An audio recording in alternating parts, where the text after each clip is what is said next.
Hola, hola, hola a todos. Muy buenas noches. Bienvenido a ¿Qué otra tal a todos? de Artistas Libres. Hola, Estamos hola. aquí con nuestros queridos amigos, el padre Rodrigo Miranda, que nos acompaña de Italia esta madrugada. Hasta ahí, darle un abrazo por eso. Con Daniela, bienvenida Daniela, y con Osvaldo, como siempre, bienvenido Osvaldo. Muchas ¿Cómo gracias, están todos? Ricardo. Todo muy bien, pues muy entusiasmado, porque yo supongo que cada vez que habla Rodrigo, pucha, suenan los WhatsApp por todos lados preguntando a qué hora Sí. es, así que hay harta sintonía, me imagino. Supongo que para bien, ¿no? No, para bien, Sí, pues, Debe obviamente. ser mal obvio. rating. Algunos para bien, otros- No, muchos para bien, y los que son para mal es porque se enojan, y eso está bien. sí, sí, y Claro, eso está bien también. Y eso está bien, y eso está bien. De todas formas está bien. Claro, claro. Hoy día que rico es verlo a todos. Íbamos a tener la presencia de José Enrique, que es el subdirector del MEAN, que también va a ser jurado de la convocatoria, pero tuvo un problema, entonces no nos pudo acompañar. Y la Didi, que junto con la Didi serían los cinco jurados de la próxima convocatoria. Tuvieron algún problema, no pudieron estar, pero estamos acá los que cuentan ahora y estamos súper bien. Entonces vamos a partir al tiro, conversando. Teníamos unos temas ahí anunciados. Esto es bien así, bien desordenado, para que todos vayan conversando, metiendo la cuchara en cualquier momento. Una de las preguntas que teníamos ahí puesta en la descripción del YouTube de la conversación es qué era para nosotros, digamos, para cada uno de nosotros, cuál sería nuestra definición de lo que sería el verdadero arte. ¿Qué sería para nosotros un verdadero arte? Si es que logramos entender que hay un arte verdadero y otro falso. ¿Qué parte? Yo creo que Rodrigo tiene que partir, pues. Sí, absolutamente. Rodrigo intimida A ver qué dice el cura, ¿viste? A ver qué dice el cura. Que abra los juegos, Rodrigo. Pues. Sí, por favor. Seguimos Por nosotros. favor. Sí. Ay, Dios. Bueno, a ver, partamos por una cosa bien simple.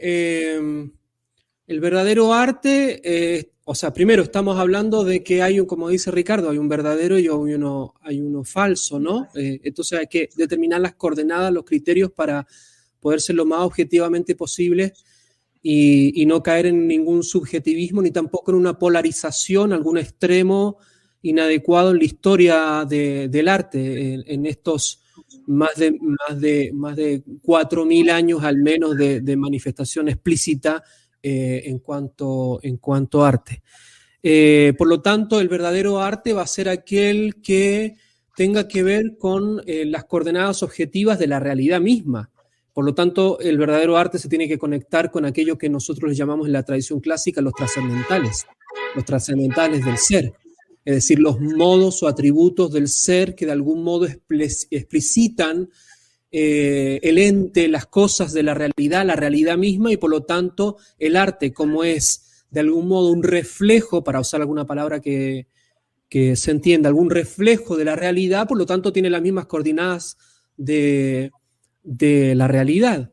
Por lo tanto, ahí lo podemos de algún modo encuadrar en el ámbito metafísico ontológico, ¿no? Del ser mismo de las cosas, para no caer precisamente en aquello que es la ficción, la construcción subjetiva, relativa, caprichosa, que se ha ido dando hasta el día de hoy. Y creo que cualquier persona con un poquito de sentido común se va a dar cuenta en su honestidad con sus más y sus menos, digamos, de lo que significa el verdadero arte y el arte falso, que la gente lo expresa de un modo más bien simple. Es aquello que no se entiende, que no se sabe lo que es confuso, que es amorfo, o sea, le falta la morfé, precisamente, la esencia, la natura, ¿no? La naturaleza. el mamarracho, como se le llama, la charlatanería, ¿no? Como diría Avelina, el arte VIP, ¿no? O lamparte, como dice, ¿no? Entonces son todas esas categorías, digamos, que la gente usa porque se da cuenta. Por lo tanto, el verdadero arte tiene que ver con los trascendentales del ser. Y por lo tanto, el verdadero arte tiene que ver con me parece a mí que con la causa final y el efecto del arte. La causa final del arte es la belleza y en sí mismo, como cosa, como producto. Y después la causa final extrínseca, se dice, es aquella que tiene que ver con el crecimiento axiológico, valórico, el bien común de toda una sociedad, del individuo primero y de toda una sociedad, que le haga bien a un individuo. Y después al nivel más trascendental, propio del cultivo del alma, es el bien de ese arte tiene que precisamente disponer el alma para las cosas trascendentales, y más trascendentales aún, como es el misterio del espíritu humano, de la religión, de la parte teológica, digamos, de la dimensión humana, que es lo que evidentemente se quiere sacar a toda costa o intercambiar con una palabrota que suena mejor desde el romanticismo en adelante, que es el sublime, ¿no? Ahora entonces es el misterio del sublime. Es una ficción. Hay miles de años de otra historia que aún se conserva y que la secta del arte moderno ha querido ¿cómo se llama? Intercambiar con otra palabra para que quede un poquito más snob, ¿no? Que suena mejor, ¿no? El sublime, ¿no? El ámbito estético, diría hoy. Por lo tanto, el verdadero arte me parece que tiene que ver con las coordenadas de la verdadera realidad, con la realidad. Sí, de acuerdo con todo lo que tú dices, Rodrigo. También me llama la atención que yo siento que para que tenga fuerza el arte y sea verdadero, de alguna manera tiene que comunicar. Y es imposible comunicar lo que piensa, lo que sienta, lo que de alguna manera lo que va percibiendo el artista en esta observación de la naturaleza y de sí mismo, se ocupa un lenguaje que nadie lo entiende, o sea, que se entiende solo a sí mismo, digamos. Si él hace algo y solo lo satisface a él y que nadie más lo entiende, entonces para mí eso tampoco tiene sentido, tampoco pasa a ser arte porque no está comunicando. Y esa explicación que dice, no, pero es que usted entienda lo que usted quiera. No se trata de eso, ¿sí? Si para eso yo me quedo en la casa y entiendo lo que quiero mirando el techo. Es interesante que Pablo VI, por ejemplo, en un discurso a los artistas que da en los años 60, cuando se viene desbarrancando todo, les dice que una de las cosas que a él le preocupa es que comenzaron a hablar un lenguaje de Babel, ¿no? El lenguaje confuso. Se confuso, absolutamente, nadie se entiende. Por lo tanto, hermético, entonces cada uno termina haciendo su estilo, su movimiento hermético, entonces cada uno tiene que decodificarlo teniendo el PDF del artista delante, pero es imposible porque una obra que ya no cuenta con su autor, no tenemos cómo decodificarla y siempre quedará de la interpretación del curador que saca provecho de ello. Exacto, porque ya no comunica, entonces necesita del interlocutor. Yo creo que no hay ninguno de los que estamos aquí, los cuatro, y los que están escuchando este programa, que no concuerde con el planteamiento que ha hecho Rodrigo. Es evidente que la definición es esa. Ahora, yo quiero reflexionar un poquito en algunos de los conceptos que Rodrigo ha dicho, porque que son vinculantes, y desde hace un rato tuvimos con Ricardo unas conversaciones, tuvimos unas entrevistas, y me quedó dando vuelta en la cabeza algo que yo sostuve en la entrevista, y de repente dije, a ver, las cosas en la vida y en el desarrollo de ciertas ideas no son casuales. Están planteadas desde una perspectiva cuando hay una lógica filosófica y cuando hay un planteamiento claro de las ideas. Nosotros, y Rodrigo me va a ayudar a explicarlo mucho mejor, porque él lo sabe mucho mejor que yo, digamos. Hay periodos de la historia que se marcan cada 800 años, por no sé si es por coincidencia o es una virtud que tiene Occidente. El primero que marca una línea en la búsqueda del concepto de la belleza definida filosóficamente es San Agustín, en el año 300, 330 o algo así. 850 años después, la misma estructura, con otras variables un poco más acabadas, quizás las toma Santo Tomás. Siempre en el horizonte tomista de la búsqueda esencial de la naturaleza del arte y del ser, que es la belleza. Y entre los dos suman belleza, bondad o bien y verdad. Y en pleno siglo XX, en los finales del siglo XX, casi 700 años o 750 años después de Santo Tomás, hay otro héroe, que pueden haber otros, pero para mi gusto, uno de ellos, que es Sir Roger Scruton, que lanza un planteamiento en la defensa absoluta y en la condena absoluta de lo feo, de lo grotesco, de lo grosero como expresión artística.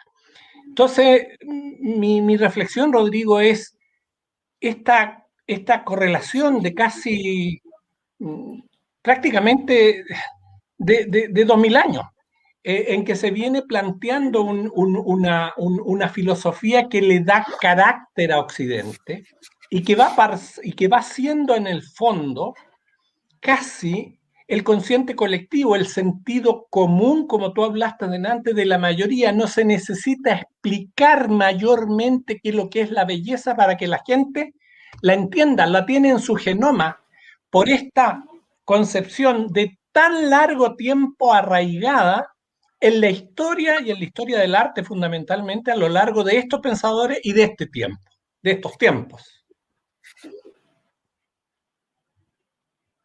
Sí, se me ocurren como 3 ideas, ¿no? Para hilar el tema del arte verdadero.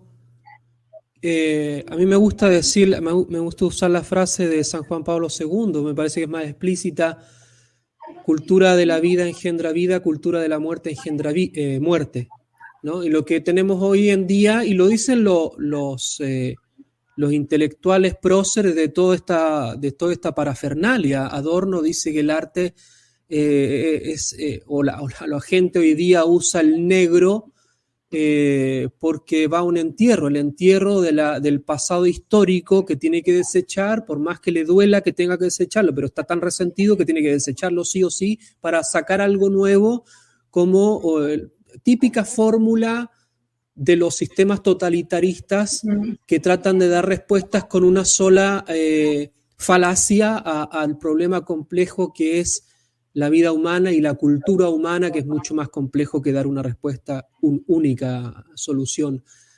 Y por lo tanto, me parece a mí que para poder dar respuesta así del arte verdadero o iluminar un poco, hay un principio que se ha vaciado y se ha combatido desde el iluminismo en adelante, que es el principio de la mímesis. El arte imita la naturaleza. Precisamente porque se lo ha tergiversado a propósito, porque poco a poco, cuando el individuo comenzó a absorber la realidad a su subjetividad, al principio de conciencia, a la inmanencia, a reducir todo a la aprobación, a la legitimación, como dirían hoy día, de su subjetividad. Por lo tanto, el principio de la mímesis, que hablaba de una heteroreferencialidad, es decir, una referencia a un otro en el arte, y por lo tanto el arte imita la naturaleza, todo eso se llevó para decir que era una mera copia. Es decir, que mímesis, la palabra mímesis griega es copia. Entonces te van a citar una serie de textos griegos, etcétera, etcétera. Es una falacia, no es así.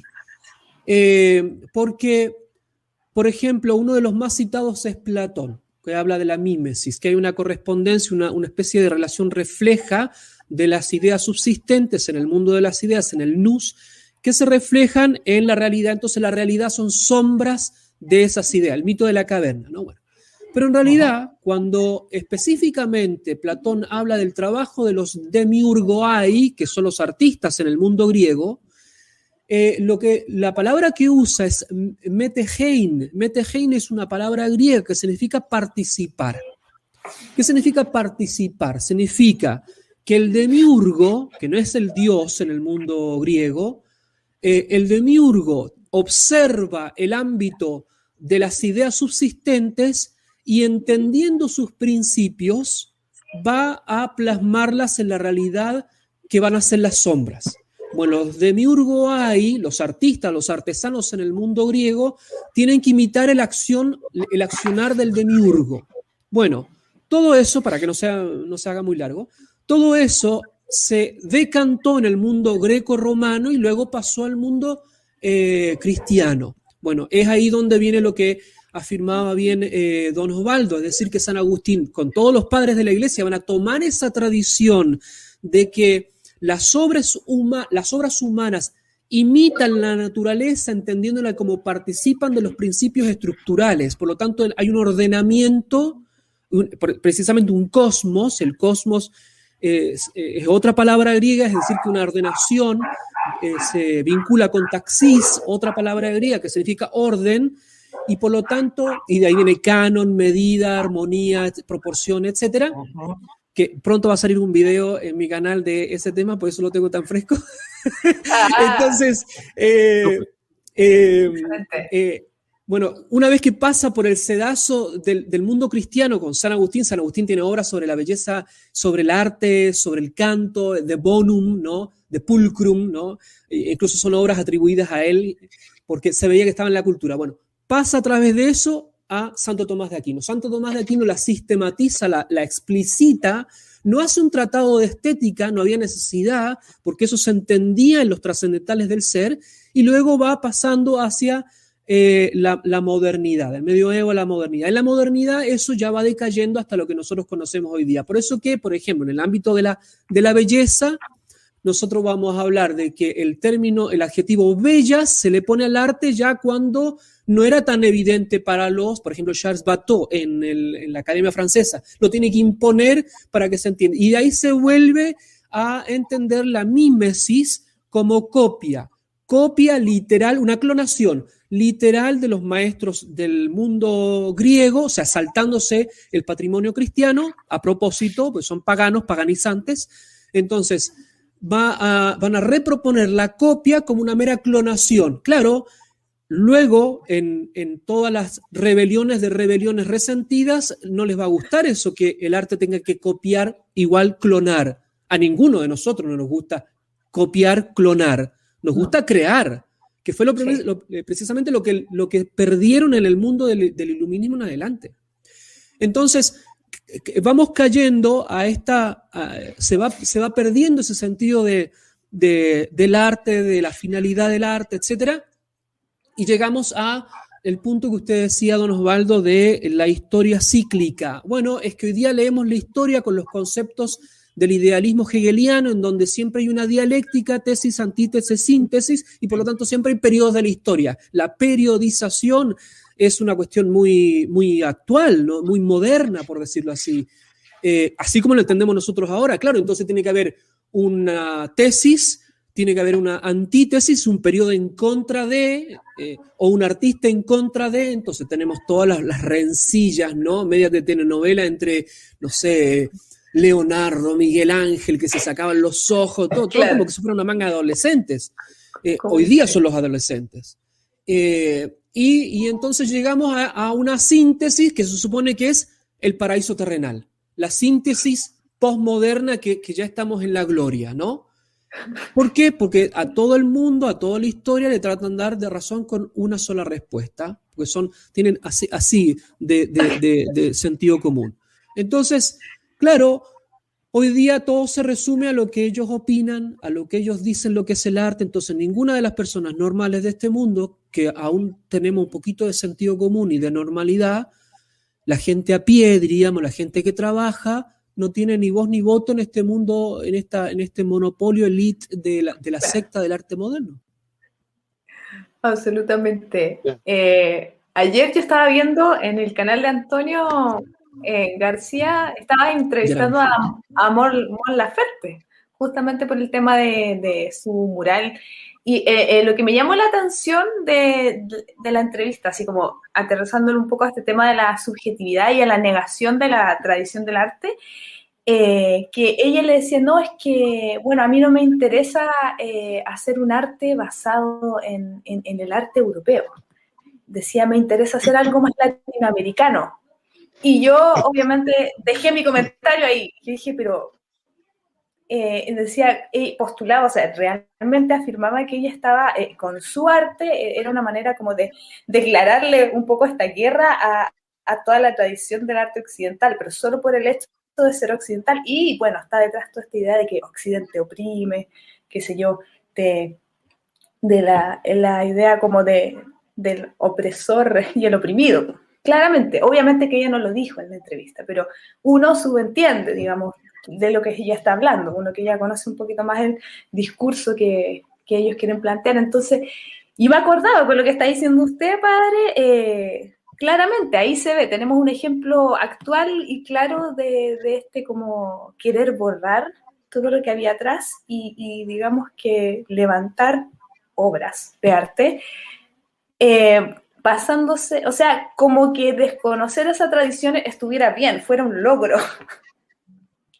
Entonces, lo que pasa es que ahí hay un problema, porque en el fondo de lo que ellos llaman antiguamente el objetivo principal de los artistas era cada día ser mejor que su trabajo, es decir, levantarse cada día, decir voy a hacer una obra que va a ser mejor que la anterior, es decir, un arte bueno. Hoy día mi esfuerzo es hacer algo bueno cada día. Y con esta cosa del posmodernismo se trastoca ese valor y se transforma en una cosa de algo bueno, de hacer cada día una obra que sea buena, se transforma en una cosa que cada día voy a hacer algo nuevo.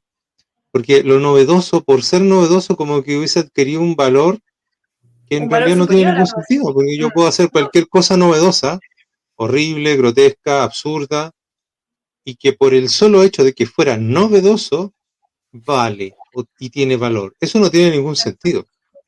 Si en el trabajo honesto es tratar de hacer cada día lo mejor que uno puede con su quehacer. Digamos. Pero en el discurso que hace esta señora, que es lo que cuenta Daniela, yo veo dos cosas a mi juicio muy claras. La primera es que ella quiere hacer ideológicamente un desconocimiento de las herramientas que llevaron a tener una personalidad hispana en América. El arte latinoamericano como tal no tiene otra raíz que no sea las vertientes que vienen del concepto hispano-cristiano. No sé de qué otra parte puede venir y la mezcla de lo que había en América con lo otro fueron formando una estructura de pensamiento, de modos, de creencias, etcétera, etcétera, y fueron generando una estructura cultural en América Latina. Pero la señora esa, evidentemente que eso no lo sabe. Y simplemente lo otro es que ella esté tremendamente ideologizada y por lo tanto comete la ignorancia de decir el disparate que tú le estás hoy día representando a través de lo que está explicando, contraria a Europa. Si Europa con América, pues tenemos 1500 años de diferencia en el concepto histórico, pero las raíces son las mismas. Entonces, ahí donde a mí no solo me sorprende, me da mucha rabia, digamos, cómo se puede llegar a tergiversar no solo la historia, la memoria, la condición humana y despreciar de una manera tan burda la naturaleza del ser. Eso es lo que me sea, saca de las casillas. Totalmente de acuerdo. Nosotros somos Occidente. O sea, ¿cómo no vamos a ser Occidente si hablamos No podemos negarlo. español, compartimos una fe, una mirada trascendental, los mismos filósofos, toda la ciencia, la matemática? Hubo un tipo que me dijo lo mismo, me dijo algo así como, no, es que tú haces, no me gusta lo que ustedes hacen porque ustedes no tratan de hablar solo de Occidente y yo no soy pro-occidental. Bueno, le dije yo, entonces deja de ocupar el internet, el celular y la electricidad, porque eso es occidental. Dedícate a mandar señales de humo, entonces. Eso es como no, pero mira, yo quiero contar y traer a la colación, porque estas informaciones pasan coladas y por la complicidad de los medios de comunicación se cubren, se tapan y no tienen la fuerza que debieran tener. Pero ayer a través de las redes sociales a nivel mundial se supo que el Parlamento Europeo está discutiendo una ley que va a ser aprobada, si no fue hoy día, será el lunes, porque hay mayoría en la voluntad de aprobar esa ley, para prohibir el lenguaje inclusivo en toda la estructura administrativa de Francia. Y una de las razones fundamentales es que el lenguaje inclusivo haría desaparecer la lengua francesa, con lo cual los franceses perderían la raíz de su identidad. A mí me parece eso brillante, o sea, que se vaya tomando conciencia del daño deconstructivo que ha hecho la izquierda a nivel mundial, y ahí tienen en un país, vamos a decir, como Francia, que ha estado en todas las paradas relacionadas con los fenómenos de cambios culturales. Sí, una cosa que me hacía pensar todo este tema a partir de lo que insinuó Ricardo con aspirar a lo mejor, ¿no? Es en el arte aspirar a lo mejor. El mundo contemporáneo posmoderno, como es de la homogeneización de todo, es muy mediocre. Por lo tanto, no resiste que alguno destaque. Si destaca, evidentemente hay que bajarlo como sea. Las funas dirán ahora. Entonces hay que como hay un complejo, un resentimiento que carcome el alma, entonces evidentemente les brota por los poros el veneno. Una envidia. Eso hace que todo se vaya contaminando, todo se vaya corrompiendo. Bueno, pero el arte, como aquellas cosas que son más propias del ser humano, aspira siempre a lo mejor, a la virtud, ¿no? La virtud es precisamente ese hábito que nos libremente vamos adquiriendo para fijarnos en el bien, y por lo tanto de bien en más bien y en mejor. Y todas nuestras obras, sea el arte, sea el trabajo, sean los ideales, bueno, todo tiene que aspirar hacia lo más alto, la magnanimidad. Por eso que es tan contrario el fruto de esta cultura de la muerte, que es la pusilanimidad, es la mediocridad. No aguantar que otro destaque, porque si destaca tenemos que desconfiar de él, per se. Bueno, hay veces que cuando se habla de la raíz de la palabra arte, con mucha facilidad, ¿no? Te dicen en los manuales simplones, ¿no? Te dicen, no, es que arte viene de tecné, ¿no? Bueno, primero es falta de rigurosidad científico-histórica, ¿no? Porque si vendría de arte, si vendría de tecné, entonces ¿por qué no le decimos técnica y le decimos arte? Sí, fonéticamente la construcción de la palabra no ha sido así. La palabra arte en el mundo occidental, latino, y por lo tanto el latín, ars, viene de aretes. San Isidoro de Sevilla, en el medioevo, padre de la iglesia, va a hacer toda la investigación hacia atrás, hacia el mundo romano, y cómo del mundo griego pasó al mundo romano y pasó la palabra aretes. Entonces se conjugan tres palabras en la palabra arte: tecné, en cuanto al procedimiento, poiesis, en cuanto a la producción, más allá del útil y por lo tanto de lo bello, y aretes, y por lo tanto significa aquello que es lo mejor, lo excelente, la excelencia. Por eso que en el mundo greco-romano los que gobernaban eran los que tenían la aretes, los aristócratas, ¿no? Y de ahí viene esa palabra. Entonces, el arte es de lo mejor, siempre ha sido de lo mejor, siempre ha sido de la virtud. El arte del pusilánime, del mediocre, ya pierde y decae en su condición de verdadero arte, ¿no? Tanto cuanto será su mediocridad. En el ámbito técnico, en el ámbito del oficio, en el ámbito del trabajo, en el ámbito de los conceptos, de las ideas, de la relación entre forma y contenido, etcétera, etcétera. Entonces, el arete es la excelencia, la virtud, aspirar a lo mejor, hacer una buena obra, lo mejor que se pueda, es intrínsecamente perteneciente al ámbito del arte. Evidentemente, como partimos diciendo que esto es contra de todo el mundo pusilánime, esta historia del anti-europeísmo viene ya, pero es más añeja que, o sea, ni siquiera son inventivos para esto. Ya, por ejemplo, con el romanticismo, cuando se trata de ir hacia atrás, hacia el medioevo fantástico, ya es una especie de rechazo, un salto a lo que se tenía en el contexto del romanticismo, neoclasicismo. Después, en el 900, cambio de vanguardias, ¿no? Estamos con el primitivismo. Entonces, claro, como los geniales, los lascivos, lujuriosos y manada de Picasso, Gauguin y todos estos ¿cómo se llama? Van a tratar de saltear la cultura occidental, entonces van a ir a África o a Haití, ¿no? A darse a los placeres, a buscar las máscaras. Entonces, claro, viene esta renovación del arte, lo cual es una ofensa para el arte de esos continentes, lo dicen explícitamente ellos mismos, por ejemplo en África. Por lo tanto, es siempre un caballito de batalla, es la rabieta del adolescente contra su padre, porque el gran problema de la sociedad occidental es la paternidad, la ausencia del padre, padre Dios y padre de familia. Entonces, el hablar de esta chica, digamos, con esa cosa que es más añeja, más vieja, digamos, un mural que tiene, pero ya casi 100 años de antigüedad eso que hizo, con una técnica infame de mala, entonces ni siquiera tiene contenido, no dice nada, ¿no?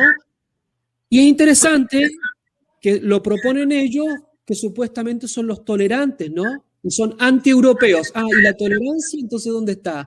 Entonces, todo es una gran falacia, un gran resentimiento.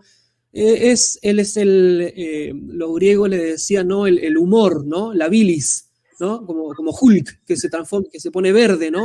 Uno se lo come, dice. Entonces, sí, es lo mismo que cuando dicen, no, es que nuestro arte no tiene que seguir ninguna regla. Bueno, pero eso también es una regla. Pero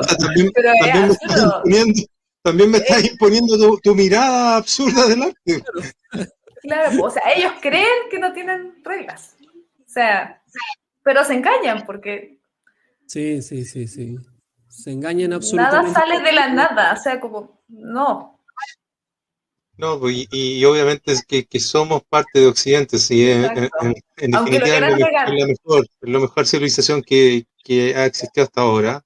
El resultante de esta civilización judeocristiana tiene sus problemas, pero nosotros creemos que se pueden ir mejorando, se pueden superar. Claro que sí. No el camino que ellos están tomando, que es destruirlo todo. Me acaban de mandar un video que en este momento están quemando la estatua de Baquedano. Sí, yo también estaba leyendo lo mismo. Bueno, esa es una mente enferma, que quieren destruirlo todo, porque allá abajo, donde esté todo quemado en la ceniza, según ellos vamos a hacer todo igual y vamos a vivir en este paraíso postmodernista de esta nueva religión que nos quieren meter a la fuerza. Pero aquí hay un concepto que también tiene que ver con lo que estamos hablando. Si las cosas bellas, si las cosas que van en el bien y apuntan hacia la verdad, tienen un orden. Hay un orden. Y cuando el orden se altera, cuando no hay una estructura que le coloque las reglas a una sociedad, va a pasar lo que está pasando en la Plaza Baquedano y lo que está pasando en otros lugares de Chile, porque y en Estados Unidos y en todos lados. la sociedad se está sintiendo absolutamente desprotegida de las reglas que deben regular el normal funcionamiento del comportamiento social. Pero para eso hay una estructura que la tiene que hacer cumplir. Y esa estructura es el Estado, y el Estado no está cumpliendo con ese rol. Eso mismo, bueno, es de una u otra manera la fealdad a la que nos están sumiendo. Porque esto no me van a decir que es bonito, no es bonito ver incendiarse una iglesia en el centro de Santiago, o es bonito o agradable ver cómo se está destruyendo una escultura que lleva 100 años instalada ahí, y que representa un simbolismo tremendo para los que de verdad tenemos respeto por la tradición y la historia. Oye, y el cinismo cuando dicen se quemó la iglesia, se quemó, es como que, no sé, mágicamente combustión espontánea. Combustión espontánea, claro, combustión espontánea y se quemó. Mira, se quemó la iglesia. Claro. En un pueblo, en un villorrio entre Temuco y Nueva Imperial hay un villorrio que se llama, muy antiguo, que se llama Boroa. Ahí habían unas monjas capuchinas por muchísimos años, con una tremenda labor, no solo pastoral, religiosa, sino que educacional, etc. Bueno, hace pocos días atrás le quemaron la iglesia y a las monjas las echaron del convento. Y en este país no ha dicho nadie nada. Entonces, todo esto que va constituyendo lo que muy bien ha definido Rodrigo en el programa pasado y ahora, y que nosotros hemos seguido planteándolo, y Rodrigo y Ricardo también lo planteó recién, sumergirse en la cultura de la muerte nos está llevando a un precipicio que es muy difícil que tenga un final feliz. Y eso alguien tiene que decir, oye, basta, hay que hacer algo en esto. Sí, pensaba en varias cosas de la historia, ¿no? El aniconismo es una constante en la historia, el atentado contra las imágenes, porque precisamente las imágenes son obras que representan algo, una realidad, y por lo tanto imitan la naturaleza. Volvemos al mismo principio. Entonces el aniconismo es una constante precisamente porque a través de la estatua es una especie de trance totémico, ¿no? Es decir, que se trata de como los alfileres al muñeco para herir a la persona quien representa, ¿no? Ese muñeco es bien esotérico, mágico, satánico, ritualista, ¿no? Cultural. Sí. Y de hecho tienen todo un ritual para quemar la estatua, ¿no? Se visten de una manera particular, usan atuendos usan banderas de manera particular y de modos, etc. El aniconismo siempre ha estado presente y porque es precisamente tratar de herir la realidad, ¿no?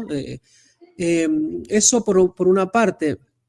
Por otra parte, pensaba yo en ese momento cuando en Medio Oriente destruían las estatuas, ¿no? Acá se conoció el Estado Islámico que cortaba las cabezas de las estatuas en los museos, por ejemplo, de Mosul, en Irak o en Palmira, ¿no? En Siria. Bueno, es propio también de aquella acción que trata de atentar contra lo que se representa la patria, el patrimonio, es decir, todo lo que tenga relación con el padre. De vuelta, es levantar la mano contra aquello que genera la vida y por lo tanto contra la vida misma. Por eso que la otra vez yo les decía que era muy luciferino, precisamente Lucifer es aquel que no pudiendo atentar contra Dios, trata de atender contra su criatura y por lo tanto va a destruir en su persona, en la criatura, todo lo que eso representa. Y por eso, por ejemplo, que el ser humano atenta contra sí mismo con una serie de hechos, el aniconismo, las modas, etcétera, etcétera. El culto a lo horrible, ¿no? Bueno, es que es una constante. A mí me llama la atención que esta misma gente que se supone que es tan tolerante, ¿no? Y que tiene aversión contra el Estado Islámico, que cortaba las cabezas a las estatuas, ellos mismos que hacen lo mismo, no, entonces ellos sí tienen permiso, los otros no, cuando las dos cosas son horrendas. Pero me llama la atención, más allá del aniconismo, el atentar contra los objetos es lo que significa el acto de atentar contra los objetos, sí. Es el patrimonio, la patria, el ser humano, el ciudadano, etcétera, ¿no? Sí, lo que representa en el fondo. Eso, sí. Bueno, eso tiene que ver justo con el segundo tema, porque era esto de la cultura de la muerte. Cómo poder, de alguna manera, estar al margen de la cultura de la muerte y hacer arte, que en el fondo es lo que es nuestra misión, lo que nosotros tenemos por delante, lo que podemos hacer. Nosotros no somos militares, no somos policías, no somos fuerza de seguridad. Nuestra misión es trabajar en el arte, y como el arte está de alguna manera impregnado en esta cultura de la muerte, el arte que ellos desarrollan y todo lo que hacen. El otro día escuché una palabra interesante en Estados Unidos, le decían la cultura de la cancelación. Sentí que se estaban refiriendo a algo muy similar. Sí, es una especie de aniconismo virtual. Sí. Uh-huh. Sí.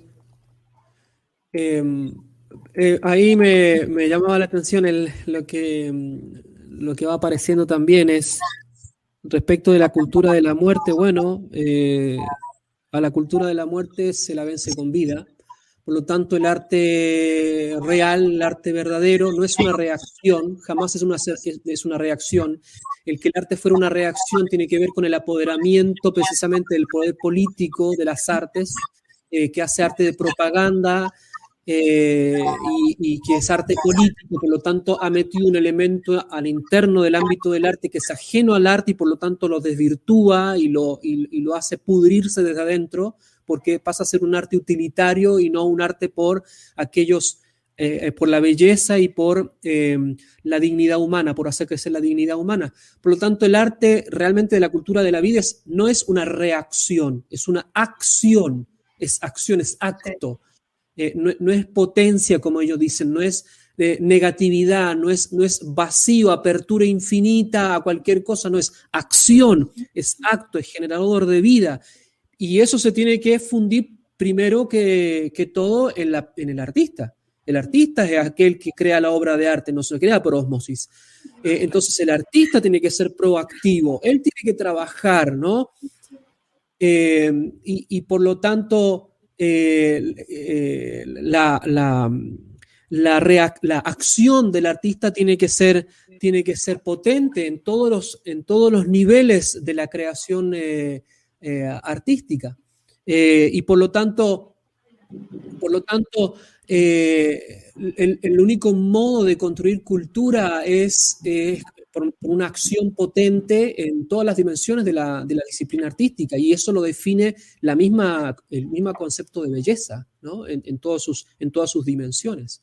Una cosa ahí, el comentario que ponía, ¿no? de que la izquierda respeta la cultura musulmana. Sí, la cultura musulmana que ellos han creado. Estuve 10 años en Medio Oriente.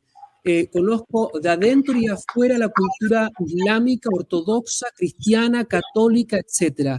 He vivido en Egipto, en la Franja de Gaza, en Siria, en Alepo durante la guerra y en Irak. Y en Siria a mi comunidad religiosa la asesinaron y le cortaron la cabeza a todos los miembros.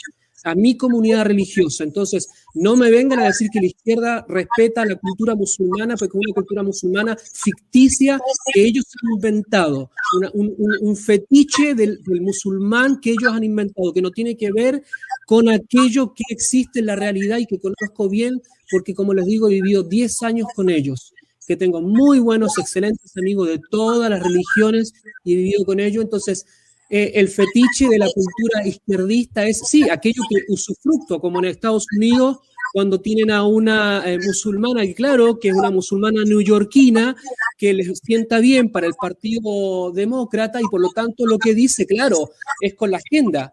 Pero claro, cuando tiene que hablar contra lo que sucede, por ejemplo, en Arabia Saudita o en Irán, actualmente, en el 2016 mataron a 314 personas, mujeres, por adulterio, les cortaron la cabeza en la plaza pública y nadie dijo nada de los demócratas ni del partido de izquierda de cualquier parte del mundo. Así que no me vengan a decir en que la izquierda defiende la cultura musulmana.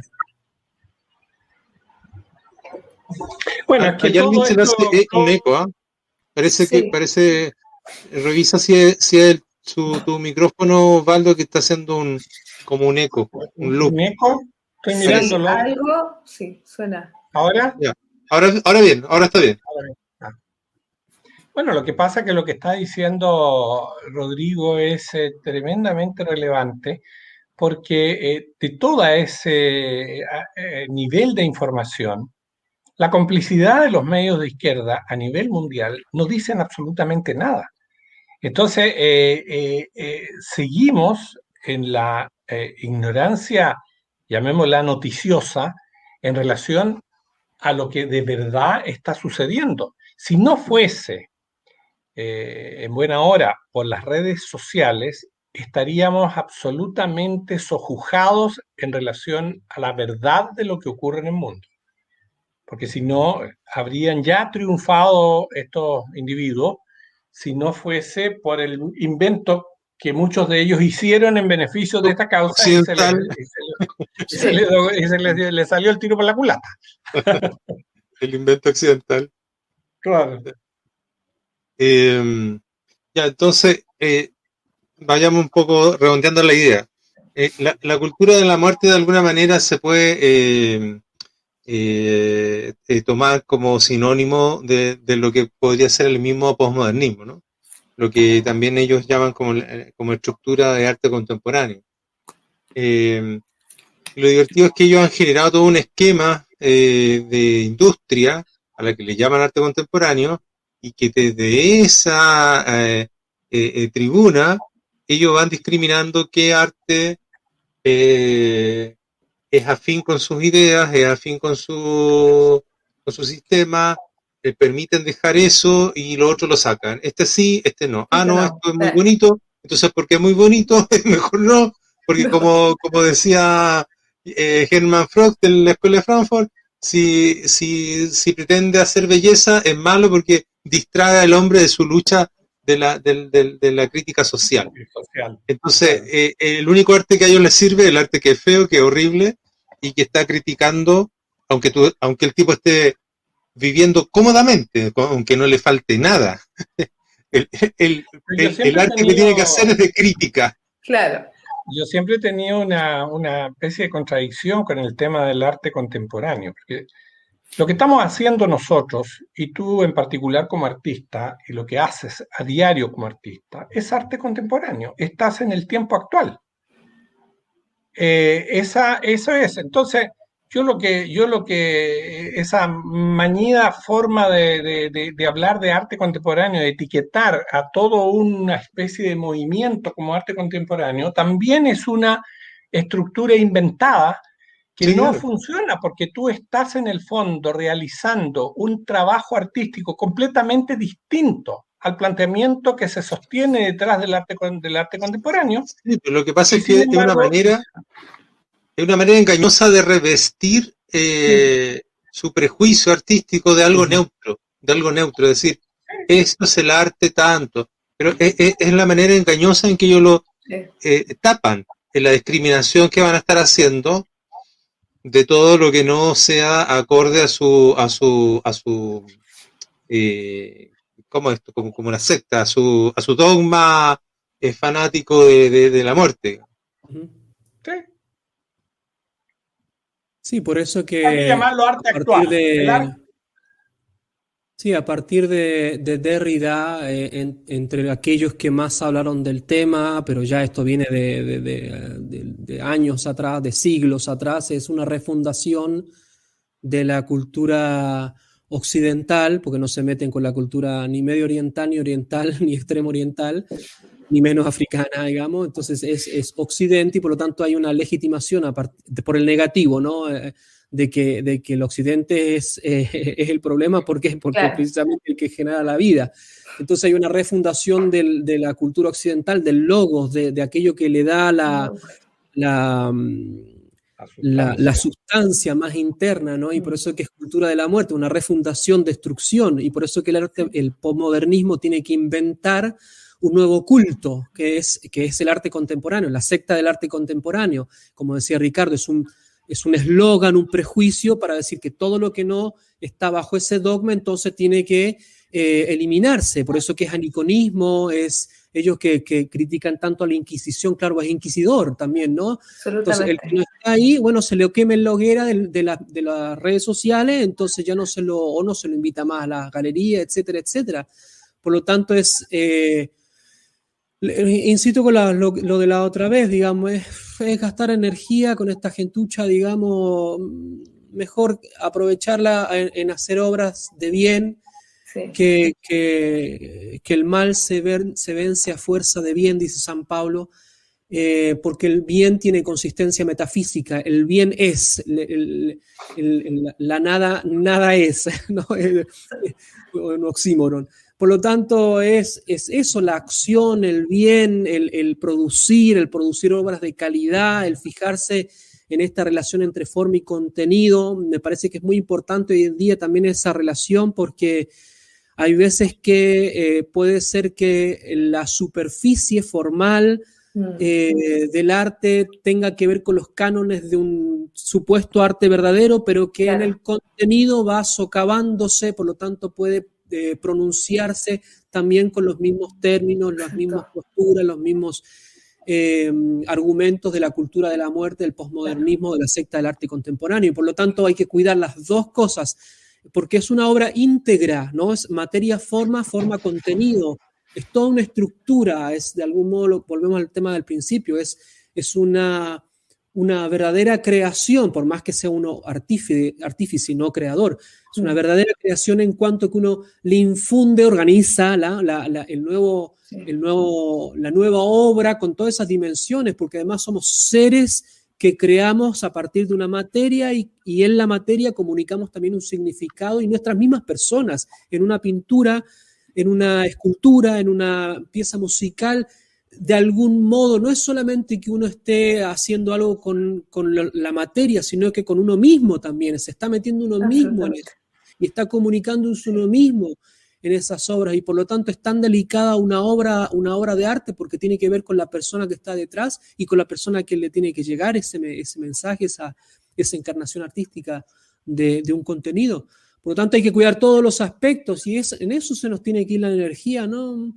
Y después la obra de arte potente produce aquello que tiene que producir, digamos, ¿no? La otra mediocridad, como comentábamos recién, ¿cuánto va a durar?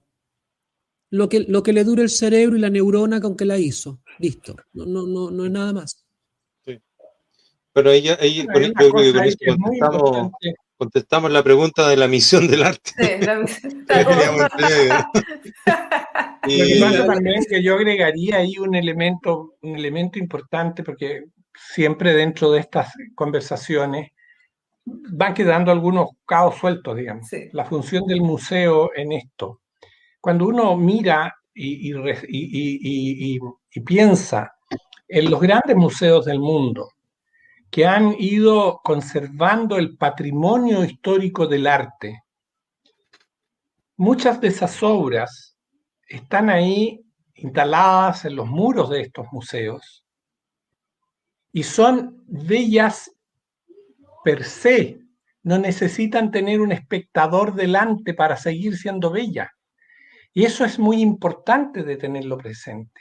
Si uno mira la soledad de la Gioconda en el Louvre, sigue siendo bella con 500 o 1000 personas mirándola que sola, porque hay una relación absolutamente de una identidad propia de la belleza de la obra, que no necesita la subjetividad del observador para determinar la belleza que tiene. Y en todas de esta magnitud tiene la misma característica y por eso existen los museos. Sí, el ser humano, cualquiera de nosotros, cualquiera persona tiende a conservar aquello que es importante. Los recuerdos, sean la memoria o sean las cosas físicas. Todos tenemos cosas de nuestra vida, digamos, que hemos querido conservar porque se conectan y conectan todas las partes de nuestra vida y por lo tanto, de algún modo, el museo también es esa salvaguarda de aquello que es el recuerdo importante de una sociedad. Claro, lamentablemente también ahí se mete la ideología y hay una serie de criterios que pueden ser de una inclinación extraña, pero bueno, al menos como idea es necesario conservar las cosas, es tan íntimo de nosotros. El contrario, el no conservar, el ser botarata, el tirar, es propio de un desgraciado, uno que no agradece, ¿no? Uno que no estima ni su propia vida ni lo que le ha sucedido en la vida, ¿no? Y por lo tanto, volvemos al punto del resentido. El resentido es el protagonista de hoy. Y por último, también es interesante que el museo tiene esa función de puente también, ¿no? Porque hace conectar la cultura del pasado con las nuevas generaciones a través de personas que lo pueden ir guiando a uno por ese pasado. Lo que pasa es que hoy día la máquina cultural, la ideología cultural ha sido tan fuerte que cuando uno va a un museo, por ejemplo, en general los guías que te tocan en los museos son gente ideológica, ¿no? Yo lo veo acá, por ejemplo. Sí, absolutamente. A los museos vaticanos, tesoros impresionantes de la cultura, y los que te guían son todo gente que cada 5 pasos te va denigrando la obra de arte que está en ese museo y que le da a él mismo de comer. Por eso es escupir la mano que te da de comer, es propio de un resentido. Entonces, claro, ahí está la función también nuestra de educarnos en la historia del arte, bien, para poder hacer de puente, ¿no? Y el artista en general, cuando uno lee las grandes biografías, es gente educada, ¿no? El artista tiene que educarse, sí, porque además intensifica su patrimonio íntimo para que después pueda producir obras de mayor calidad, de mayor densidad de contenido, ¿no? Y que no haga filosofía barata, como hoy día se hace con las obras, esa especie de eslogan así, tipo Instagram, de la filosofía, ¿no? del perfil, ¿no? De Instagram, que no sirve para nada, que se acaba a las 24 horas como se acaba el perfil de Instagram. Por lo tanto, que cada vez uno tiene que cultivarse más para que la obra tenga más peso, porque de algún modo le está haciendo bien a uno al otro. Por eso el arte es donación, ¿no? Uno le está haciendo bien al alma del otro. Exacto, hay un acto como de dar, entregarse, entregar algo que va a quedar ahí y alguien lo va a recibir. Con todo lo que es el ser humano, no es pura emotividad, porque hoy día también el arte está entregado a la emotividad freudiana, lasciva, lacaniana, ¿no? Al destajo de todo, como si eso fuera el ser humano, una reducción genital emotiva del ser humano. El ser humano es muchísimo más que eso. Mucho más, absolutamente. Es un cosmos. Y en una obra tendría que entregarse un macrocosmos. Sí. Oye, ha sido un agrado esta tertulia, como siempre. Sí. Ya llevamos una hora y Rodrigo tiene que dormir. Allá en Italia debe ser bien tarde. El segundo fin de semana que trasnoche. Vamos a estar haciendo trasnochar para Rodrigo. En 21 años, hace 21 años que no vivo en Chile. Es la segunda vez que trasnocho. De carrete en Chile. Rodrigo, ¿cuándo sacas tu video para contarle a la gente? Sí.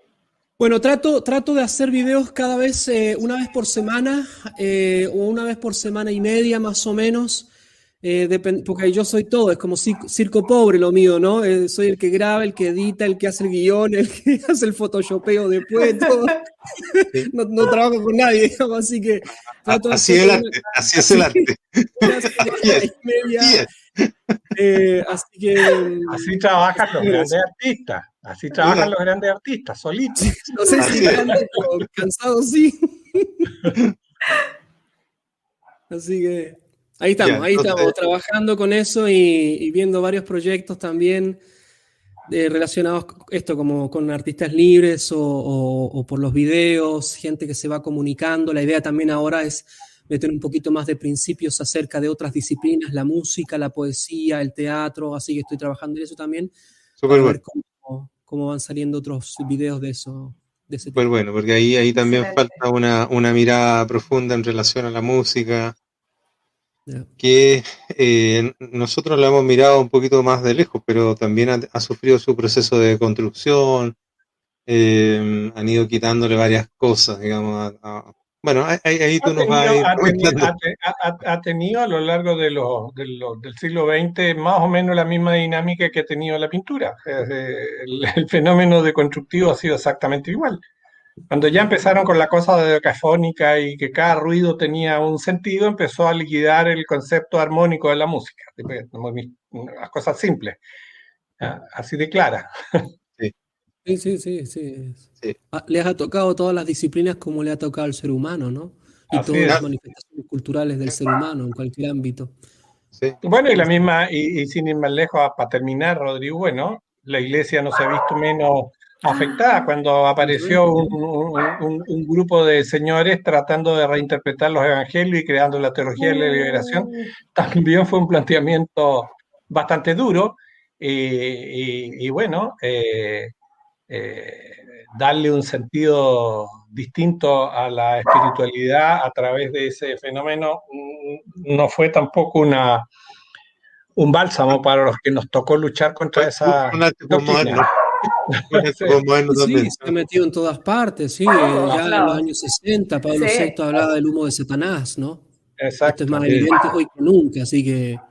Pero bueno, también, Yamín, para que no quede todo esto como que nos extrañáramos, pero si todos tenemos el pecado original, o sea, si el pecado original fue así, se nos quitó con las aguas del bautismo y nuestro Señor Jesucristo murió por todos nosotros y tenemos acceso al cielo, pero todos tenemos pecado original y consecuencias del pecado original, y por lo tanto tenemos la posibilidad de ser ángeles o demonios, ¿no? Entonces,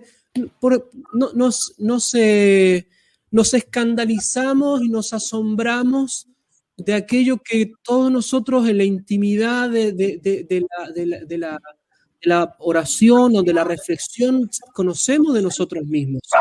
Uno conoce su oscuridad. San Agustín, mirando a los antiguos compañeros de parranda, diríamos hoy en día, le decía, ¿qué hacen ellos ahora que yo no puedo hacer? Y San Pablo, que ya había visto el tercer cielo, dice los evangelios, tenía un aguijón que no lo dejaba, pero era para que se manifestara la gracia de Dios, la potencia de Dios en la acción humana. Por lo tanto, no tenemos que tampoco escandalizarnos, ¿no? Cuando a veces yo escucho los eslóganes, no, esto nunca más va a suceder, ¿qué vamos a volver al estado preadámico? No, absolutamente imposible. Es lógico, es irracional. Aquí también escuchamos una frase famosa, un nunca más, que ha sido artística. Lo de tolerancia cero, no, nunca esas más. Esas ideas como del paraíso terrenal, no. Es absurdo. No, absurdas, totalmente. Ya, entonces vamos a cerrar recordando que tenemos la convocatoria. Acuérdense que tenemos la convocatoria. Está pronto a comenzar. Les voy a compartir